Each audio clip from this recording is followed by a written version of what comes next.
Thanks, Chair. Chair, can I say first of all that when you speak last at events such as this, one of your concerns is that the audience might be greatly depleted.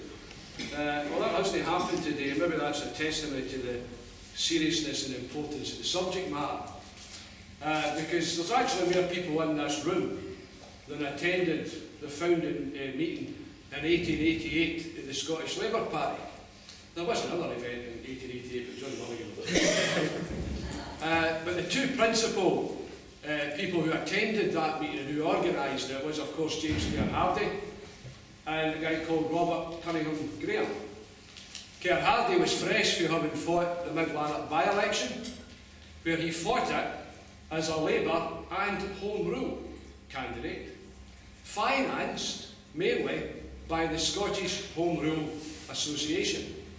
Robert Cunningham Graham was the chairperson of the Home Rule Association, and as well as being present at the formation of the Scottish Labour Party, a few years later was present at the formation of the Scottish National Party, and in fact became its first chairperson. Now, I tell you all that not just for historical sort of quotations and examples or whatever, but there's a message there. And the message is that there's always been, within the Scottish Labour movement, and indeed within the Scottish Labour Party, a Home Rule current.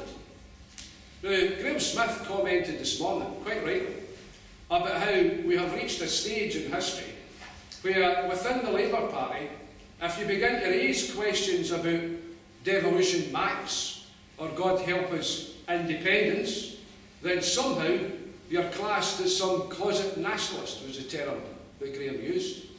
And we're in real danger here, that if we don't recognise that the question of autonomy for Scotland is not necessarily ideologically opposed to socialism, then we're in danger that this whole referendum and this whole debate will be carried out on the basis of unionism versus nationalism.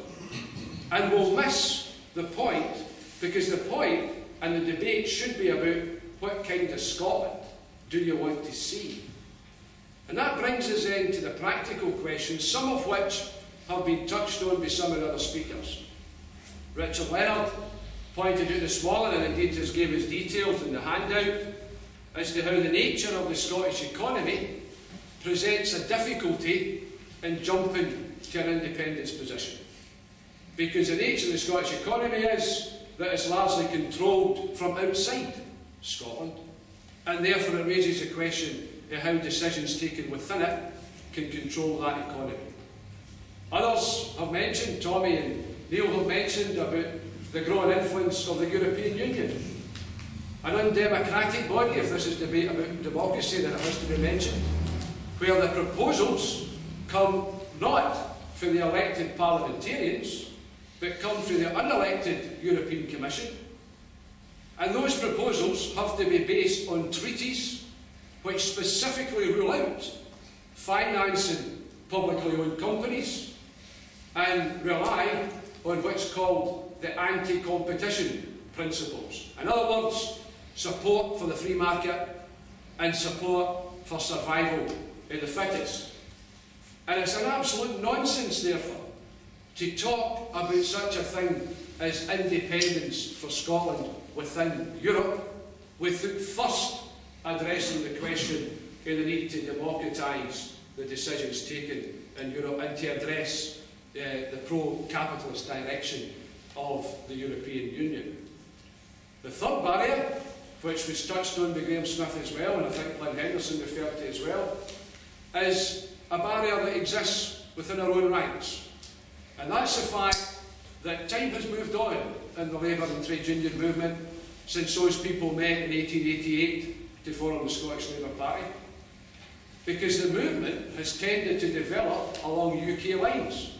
I know we have some independent Scottish unions such as EIS, and I know that we have the STUC as independent for the TUC, and that's been a real benefit and a real plus for it. But the reality is that the major trade unions in Britain have developed along UK lines, and therefore there's a question internally about how you balance the need to give more autonomy to the Scottish regions of those unions to address the decisions taken by the Scottish Parliament, while at the same time maintaining the unity of the movement generally to put pressure on the points where it needs to be put. We've got one live issue just now, haven't we? On the 30th of November, there will be industrial action right across the public sector on an issue of pensions. An issue of pensions which is, you can't have political strikes, supposedly they're meant to be illegal, but nonetheless an issue in pensions that comes from political decisions, for the political decisions at Westminster, to increase how much people pay into their pensions as part of a cash grab. Not to increase the pension, but to go into the coffers of the Treasury, in order for them to try and soften the black hole of bailing out the banks. Decisions taken by Westminster to reduce the upgrading of the pensions, to shift it from the calculation being upgraded on RPI to CPI, so that people's pensions grow slower. And proposals, in terms of the so-called Hutton proposals, to move from final salary to 3 average schemes, to reduce the value of pensions again, and indeed to increase retirement ages. Some people estimating as high as 68 before you can retire in the public sector. Politically motivated decisions that require political responses, but the anti-union laws tell us that that response has to be industrial, and therefore we are currently balloting members right across the public sector. And the anti-union laws is also pertinent to this issue, because you can have no more undemocratic a situation than the involvement in government and how the biggest voluntary sector bodies, trade unions, elect their own office bearers. Can you imagine if the government was to take out a rule that said that the WRVS will carry out a full postal ballot of its membership and will comply with the next 25 rules in order to ensure that this is a fair process? And the campaign against anti-union laws has to continue. In fact, we have to increase it, because as we build resistance against the cuts agenda, as we build the protection and defence of pensions, as we oppose wage freezes and cuts in terms and conditions, be under no illusion that the ruling class will respond by attempting to break that resistance. And one of the first things that will be in the pipeline will be a tax on facility time for shop stewards and union reps to exist at the workplace and to do their business, and they will do it on the back of public sector cuts.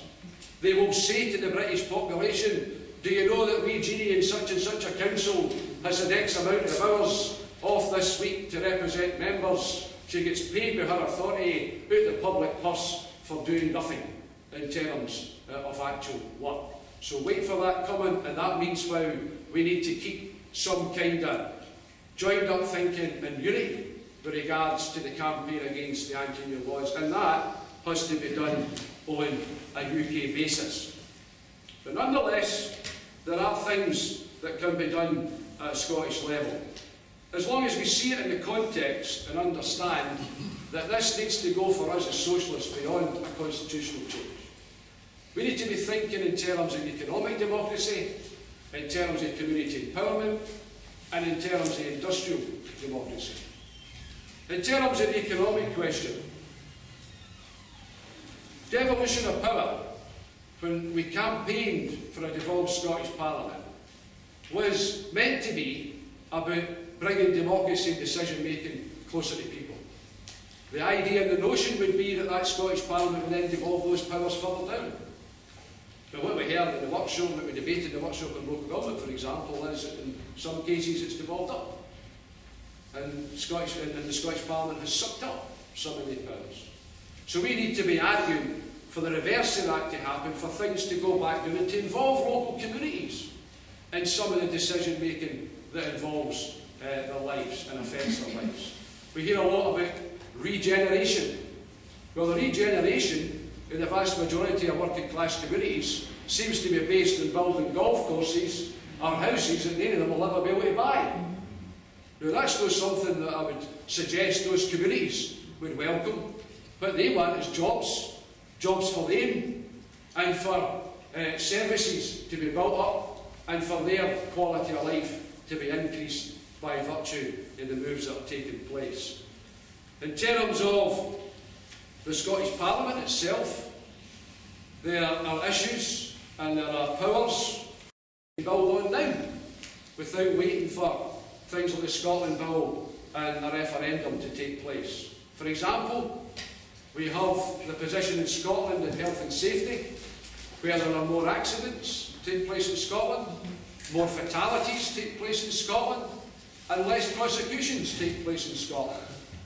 Now surely that is something that the Scottish Government should be addressing.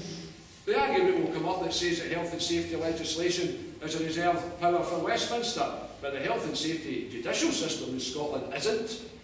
And there is nothing to prevent the Scottish Parliament from forming a standing committee, as it has done in European affairs, to look at the specific Scottish concerns with regards to health and safety. And that in turn could act as a political barrier against some of the moves that's taken place under Westminster vis-à-vis the health and safety executive budget in terms of cutting back the resources that exist there. We can look too at introducing and taking up ideas for unions that are being put on the table, such as the idea for Unite, that we have sectorial bargaining forums in Scotland, that we return to the days when there was a going rate for some industries where collective bargaining has been attacked or reduced. We've put specific proposals to the Scottish Government that says that in terms of the Scottish economy, it would be in the wider economy's interest if you had a going rate and minimum rate specific to tourism, to road haulage, to the voluntary sector, and you should sit with trade unions and negotiate what those going rates should be. And we also had a suggestion for Richard Leonard this morning, which I thought was a very good one, in terms of utilising the existing powers of land reform about reclaiming land for jobs and for industrial development.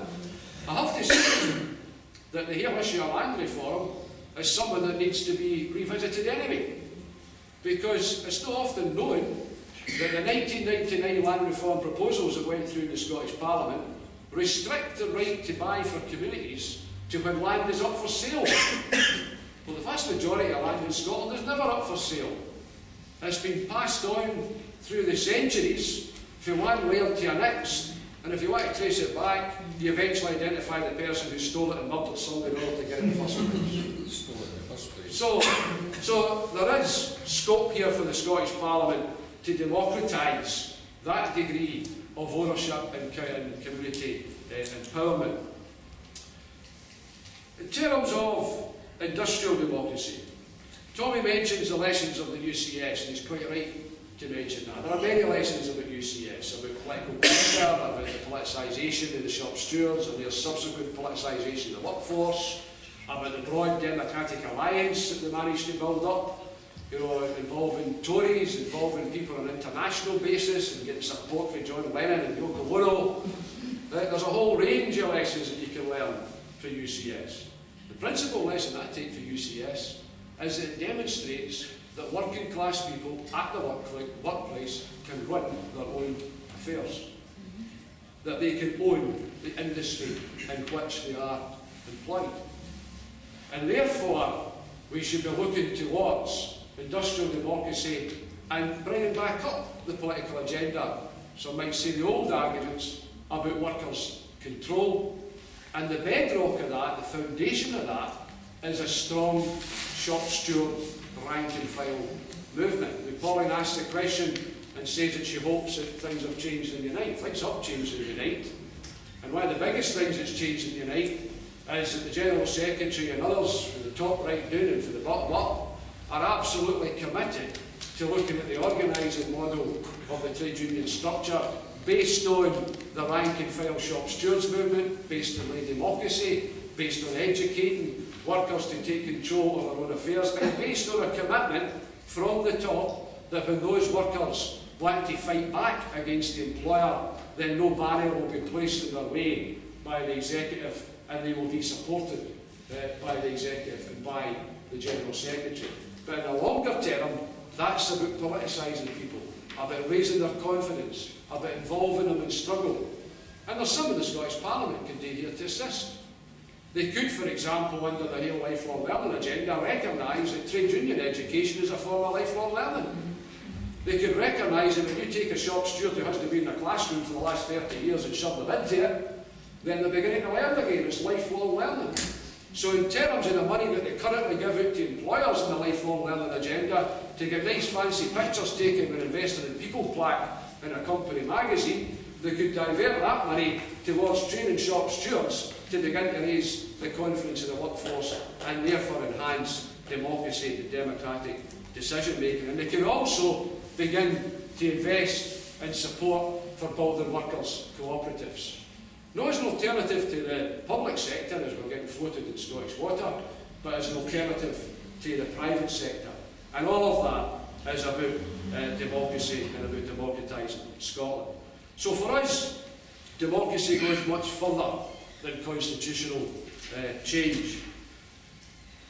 But whether we take a decision through a referendum or not to have the status quo, or to have maximum devolution, or to have independence, one thing is clear, and that is that for us the struggle will go on.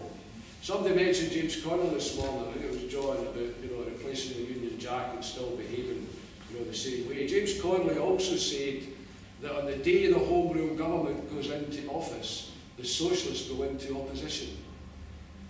And that's where our position should be. Opposing injustice, opposing the attacks on the working class, opposing the cuts in public services.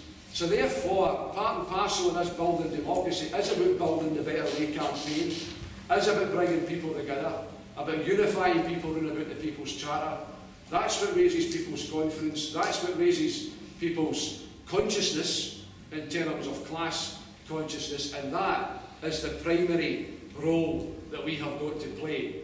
And if you link that to the question of Scottish democracy, then the question in the constitutional change isn't something that is a diversion from it, but it's something that could actually enhance democracy, because we would then be talking about building a new Scotland in terms of the position of the working class within it, rather than some romantic notion of Scottishness and just simply drawing a line in a map.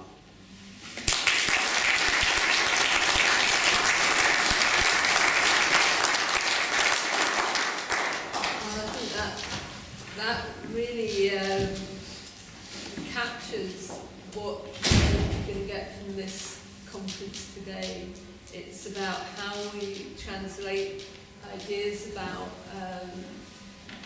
parliaments and elected bodies into what they can actually deliver for working people on the ground.